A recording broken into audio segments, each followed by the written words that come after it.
So I looked at this to see how this thing opens, and there's no screws.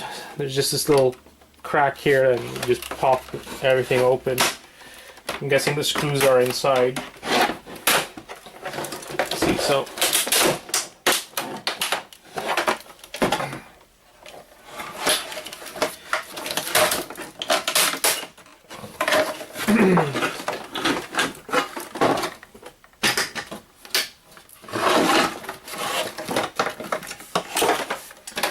something holding it down here, but it doesn't matter because it's broken. So let's break it some more. Alright, so you can see everything is just coming out on its own.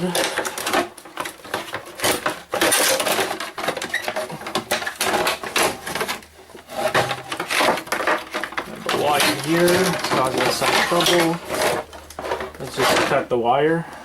Nice and simple. Make things a lot easier. So, as easy as that.